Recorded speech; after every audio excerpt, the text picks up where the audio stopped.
I'm Getchin Share with HomeSnatch Realty, and I thank you for watching. And if this is your first time on this channel, please consider subscribing and click on the bell to be notified when I post new videos. In this episode of Let's Talk Real Estate, I will go over 20 questions, multiple choice questions, designed to help you pass the Florida real estate exam. Let's get right into it. Part 12, residential mortgages. This part covers 9% of the real estate exam, and we'll go over 20 questions. While real estate agents are not mortgage brokers or MLOs, mortgage loan originators, real estate agents should have a very strong understanding about the financing process.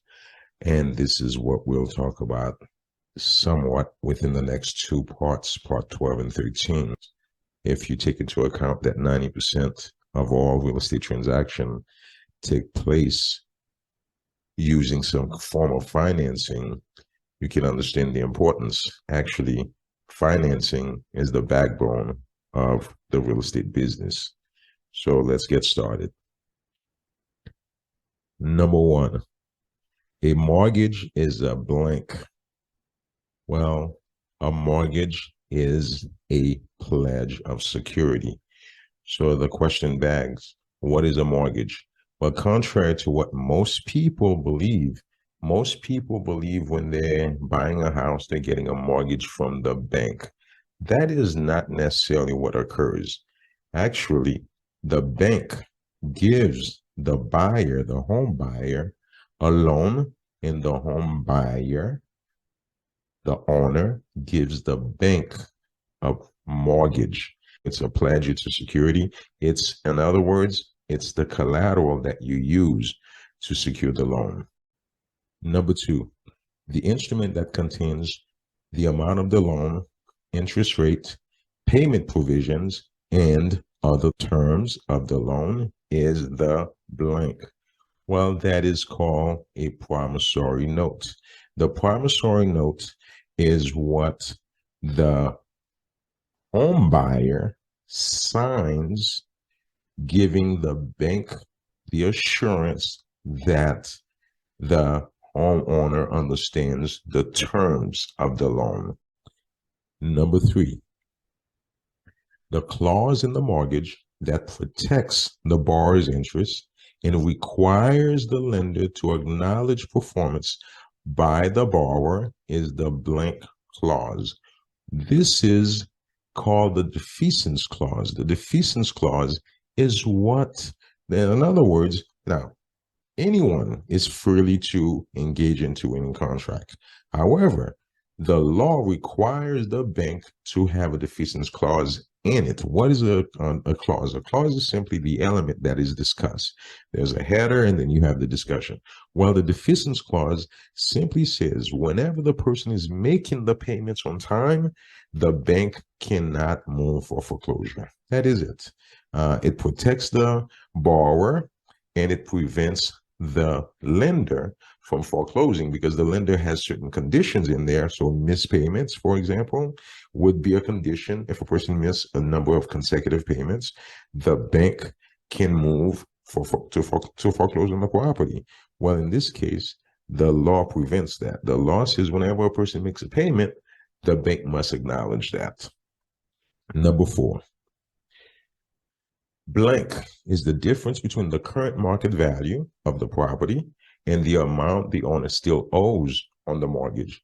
Well, that is equity. As you pay down the loan, your property value is naturally, real estate very often, it does go down sometimes, but very often your property value is going up. But as you're paying down the loan, the early years, most of that will be paid.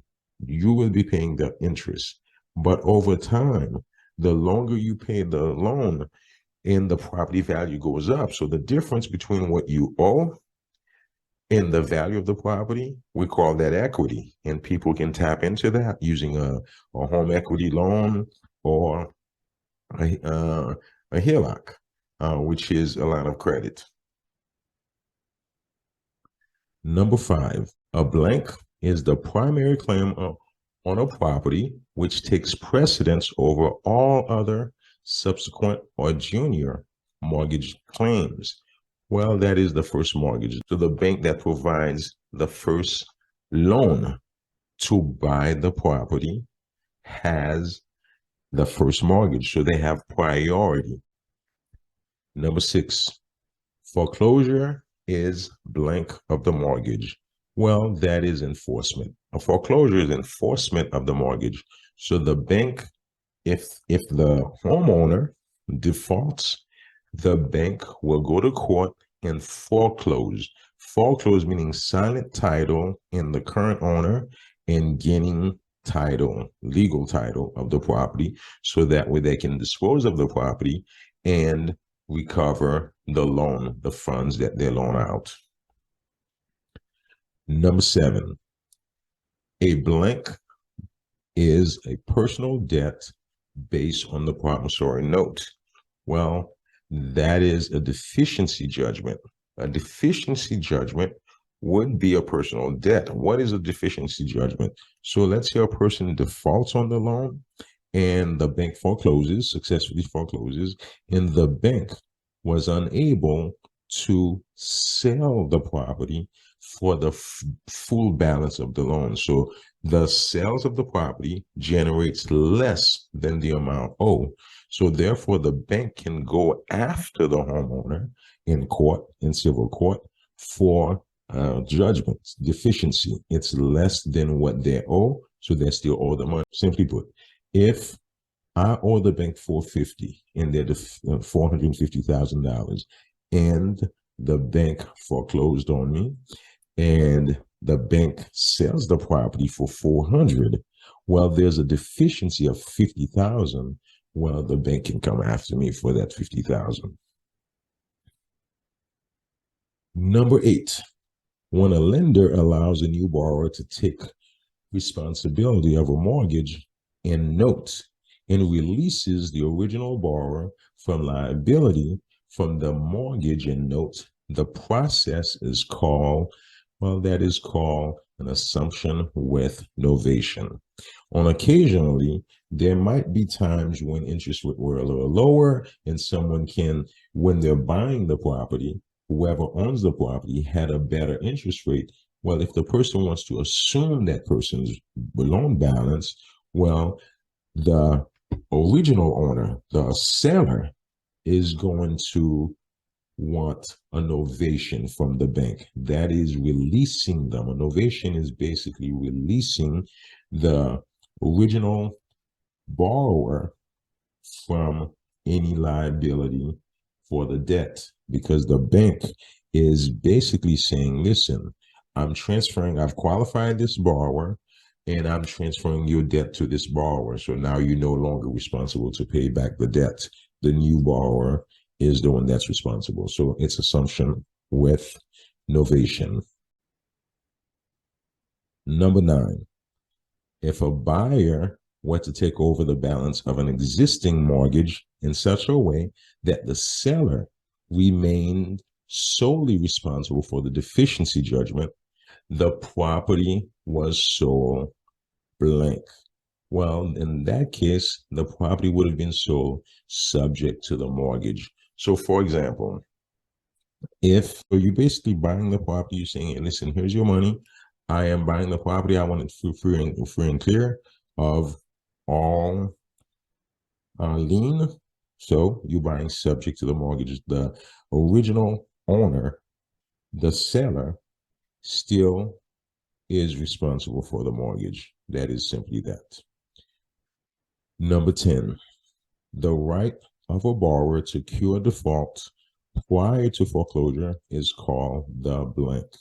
Well, that is called equity of redemption. Let me take a moment to say thank you for supporting. And if you have not subscribed, it's very simple. Just hover over that picture at the bottom of your screen and click subscribe, and you can check the bell to be notified when I post new videos. Number 11, which mortgage clause would allow the mortgagee to call the note due in the event of the default by the mortgagor. Remember, EE is the receiver. OR is the giver. So here, they're asking you which clause would allow the receiver of the mortgage, which is the bank. The lender is the mortgagee, and the homeowner is the mortgagor. Well, the question is asking which clause allow the lender to call the loan? Which clause allow the lender to call the note, the loan, if the mortgagor defaults?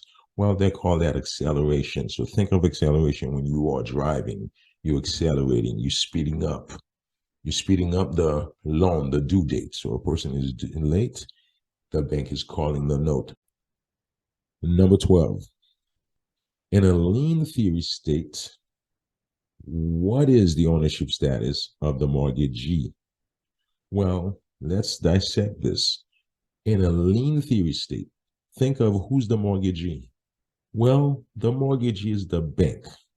The mortgagee is the one that received the mortgage. So they have a lien. Remember, the mortgage is a pledge. It's a collateral. So the bank, unlike when you buy a car, you're driving the car, but the bank still owns the car. You don't get the title to the car until after you finish paying. Well, here, when you buy a house in the state of Florida, you become the owner. The bank has a lien, a mortgage on the property. So they're the lien holder. That is what this is explaining. I'm highlighting the terms that you need to focus on. Number 13, which term refers to the substitution of a debtor or creditor for another? Novation is when the bank allows someone else to take over the responsibility of a loan of another. That is novation. Number 14, Jack defaulted on his mortgage payments and the lender instituted foreclosure proceedings. If the foreclosure sale does not bring enough to cover the debt, what is the impact to the lender? Hey, we discussed that a few minutes ago, so let's just take a look at it. If foreclosure sale does not bring enough to cover the debt, well, the lender may seek a deficiency judgment. In other words, there's not sufficient money to cover the debt, and the bank can sue them in civil court for the additional debt. We discussed that previously. Number 15, what is the document entered into by two parties which places a lien on a property? Well, if you remember from the very beginning, that is a mortgage.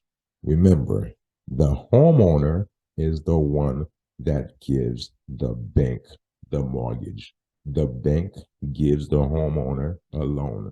So if you read this, what document places a lien on the property?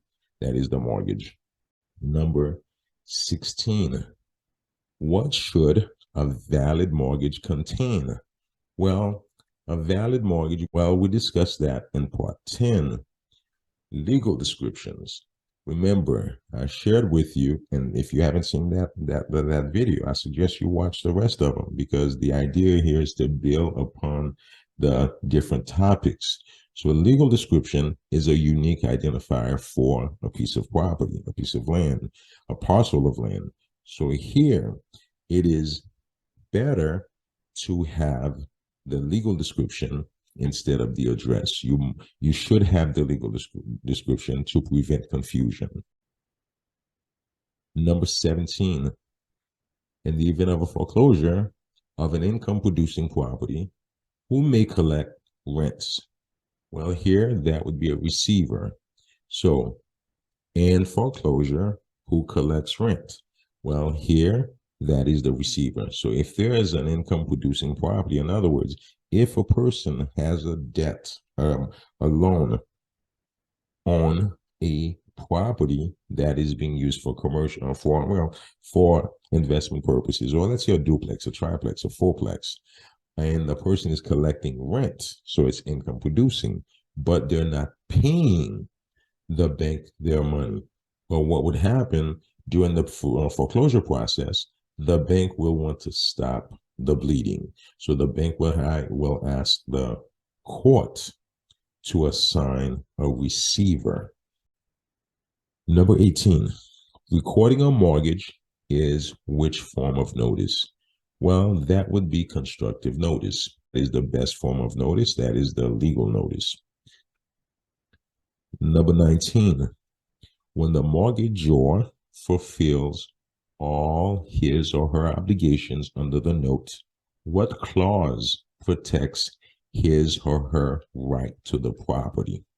Well, what they're asking here is, after a mortgagor, which is the owner, pays all the loan, which clause protects them? Well, again, the deficiency clause. The deficiency clause is what requires the lender to acknowledge performance. Performance means, remember, a contract, if you remember when we talk about contract, a contract is a promise for a promise, or a promise to do something. So if I promise you that I will do X and I've completed X, well, I fulfill my promise. So that's the deficiency clause that prevent the creditor from going after the assets after you've done what you said you would do. Number 20, what is the instrument that is used to pledge real property as security for a debt? Well, we discussed that all. That's what we've been doing. What is used to pledge real estate or real property as security for a debt? That is the mortgage. So keep in mind, remember, the homeowner is the mortgagor. OR is the giver. The bank is the mortgagee because they're receiving a mortgage. As always, don't forget to subscribe, share, comment, and like. I thank you in advance for doing so. And thank you for watching. And as always, have a blessed and productive day. Have a good one.